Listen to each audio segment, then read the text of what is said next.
नमस्कार, आपके साथ मैं फरहा सदीकी। खबरों की खबर में आज अफवाह गैंग और बदनाम गैंग को मिलेगा करारा जवाब। आज आपको बताएंगे कि किस तरह से इस गैंग ने बीजेपी, खासतौर पर योगी सरकार को बदनाम करने की कोशिश की। पहले पार्टी में अंदरूनी कलह की अफवाहों को फैलाया, जिसका जवाब खुद मुख्यमंत्री ने दिया और इस गैंग को याद दिलाया कि चुनाव से पहले होने वाले दौरे और बैठकें कोई नई बात नहीं है। लेकिन ये गैंग फिर भी बाज नहीं आया। बदनाम गैंग बोला, पंचायत चुनाव में बीजेपी का क्या हाल हुआ, पार्टी इसे भूल गई है क्या? लेकिन योगी सरकार ने उस पर भी इस गैंग को करारा जवाब दे डाला। लेकिन ये गैंग मानने वाला कहाँ था, लिहाजा इसने फिर से सूबे में अपराध को लेकर योगी सरकार को बदनाम करने की फिर से कोशिश की, जिस पर मुख्यमंत्री ने इस गैंग से कह दिया कि उन्होंने सत्ता संभालते ही कहा था कि अपराधी रुकेंगे नहीं तो ठुकेंगे, और ऐसा योगी सरकार और उनका प्रशासन कर भी रहा है। तभी तो कुख्यात विकास दुबे समेत कई अपराधियों को मार गिराया गया। योगी राज में ये तो तय है कि यहाँ अपराधी बख्शे नहीं जाएंगे बल्कि ठोक दिए जाएंगे। पिछले 4 सालों में सूबे में अपराध के ग्राफ में आई कमी को देखकर क्या ये नहीं लगता कि योगी सरकार ने वो कर दिखाया जो पिछली कई सरकारें नहीं कर पाई? एक के बाद एक कई बदनाम अपराधियों के एनकाउंटर हुए, जिसने भी कानून व्यवस्था को बिगाड़ने की कोशिश की, योगी प्रशासन ने उसे उसके असली अंजाम तक पहुंचाया। पिछली सरकारों की बात करें तो उत्तर प्रदेश में अपराधों की जैसे कोई गिनती ही नहीं थी। बात 2012, 2013, 2014 या फिर 15 की करें तो किसी साल 10,000 दंगे तो किसी साल 8,000 या 9,000 दंगे हुए, और इनमें कम्युनल राइट्स की तादाद सबसे ज्यादा थी। इनमें कई लोग मारे गए, कहीं की दुनिया उजड़ गई। हम ये नहीं कह रहे हैं कि यूपी से अपराध एकदम खत्म हो गया है या फिर दंगे अब होते ही नहीं हैं, पर हाँ, अब जो आंकड़े हैं वो पहले से करीब करीब आधे हो गए हैं। अब ये 8 या 10,000 की तुलना में 5,000 पर आ गए हैं। जो सांप्रदायिक दंगे पहले 1,000 से ज्यादा होते थे, वो पिछले 2 साल में एक भी नहीं है। और जो अपराध हो रहे हैं, योगी सरकार इन्हें भी खत्म करने की पूरी कोशिश में है। हाँ, इसके लिए सरकार को अभी थोड़े और वक्त की जरूरत जरूर है, क्योंकि 22 करोड़ की आबादी कोई छोटी बात नहीं है। आबादी के आंकड़ों पर गौर करें तो यूपी इस दुनिया का 5वां सबसे बड़ा देश हो सकता है, और अगर इस आधार पर अपराध की गणना करें तो यूपी में अपराध का प्रतिशत बहुत कम हो जाता है।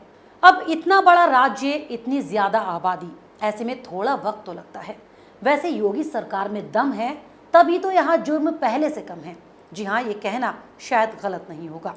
ये वही उत्तर प्रदेश है जहाँ कोई भी उत्सव या त्योहार शायद ही कभी शांति से मनाया गया हो। रेप, हत्या, लूटपाट, चोरी, डकैती तो जैसे आम बात ही थी। लेकिन आज उत्तर प्रदेश में ये सब करना आसान नहीं है, क्योंकि सूबे के मुखिया ऐसे लोगों को चुन चुन कर जेल में भेजने और ठोकने का वादा कर ही सूबे की सत्ता पर काबिज हुए थे, और उन्होंने ये कर भी दिखाया। उत्तर प्रदेश में पिछले 4 सालों में सभी उत्सव और त्योहार शांतिपूर्वक मनाए गए हैं। यहाँ एक सवाल ये भी खड़ा होता है कि क्या चुनाव से पहले होने वाले दौरों और बैठकों से ये तय होता है कि सूबे की सियासत में सब कुछ ठीक नहीं है?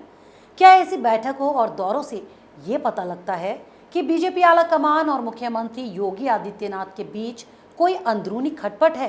क्या इससे सूबे में सत्ता परिवर्तन का कोई क्लू मिलता है? शायद नहीं। लेकिन ये अफवाह गैंग और बदनाम गैंग की चुनाव से पहले बिछाई कोई बिसात जरूर थी, जिसे योगी सरकार और उनकी पार्टी ने मात जरूर दे दी। लेकिन इससे ये गैंग खुद का सियासी फायदा उठा सकता था। आज खबरों की खबर में मैं आपको ये भी बताऊंगी कि उत्तर प्रदेश में सब कुछ न सिर्फ ठीक ठाक है, बल्कि सीएम का ये भी दावा है कि पिछले 4 सालों में उन्होंने जो काम किए उसके दम पर वो फिर से अपनी जीत का परचम लहराएंगे। लहराएं भी क्यों ना। एक तरफ देश में कोरोना काल, उस पर उत्तर प्रदेश की राजनीति का सियासी तापमान जो लगातार चढ़ता ही जा रहा है, और चढ़े भी क्यों ना। सूबे में विधानसभा चुनाव जो होने हैं, तो उसकी तैयारी तो करनी ही होगी।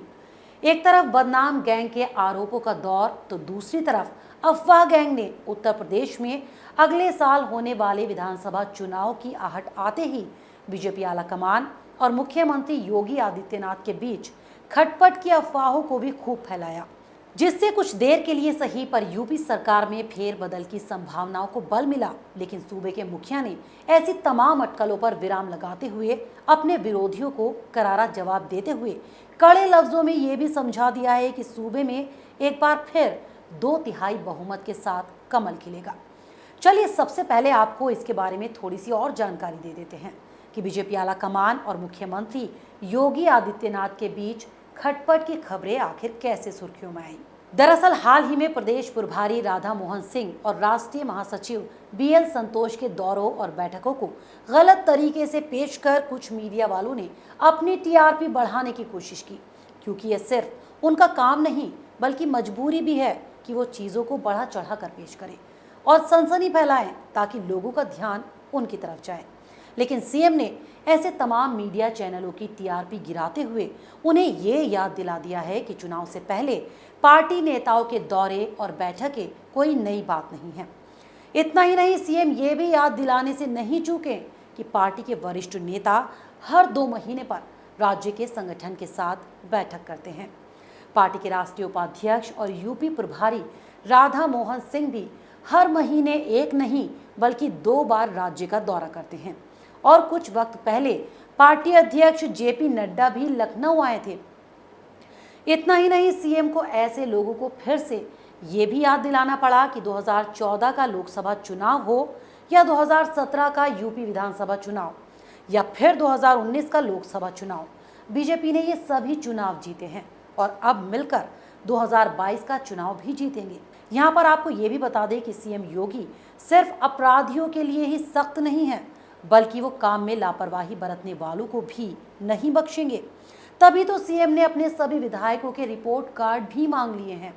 अब आगे उनके काम के आधार पर ही उनको टिकट दिया जाएगा। खबरें तो ये भी हैं कि जिन्होंने काम नहीं किया ऐसे करीब 100 लोगों के टिकट काटे भी जाएंगे और ऐसा सिर्फ योगी या उनकी पार्टी बीजेपी ही कर सकती है। वैसे देखा जाए तो मुख्यमंत्री की चुनाव जीतने वाली बात भी एकदम सही है।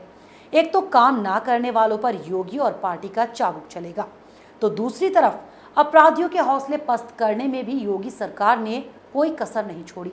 यहाँ न सिर्फ अपराधियों को ठोका गया बल्कि कोरोना जैसी महामारी के दौरान भी राज्य ने आर्थिक विकास और इंफ्रास्ट्रक्चर निर्माण की रफ्तार में कोई कमी नहीं आने दी।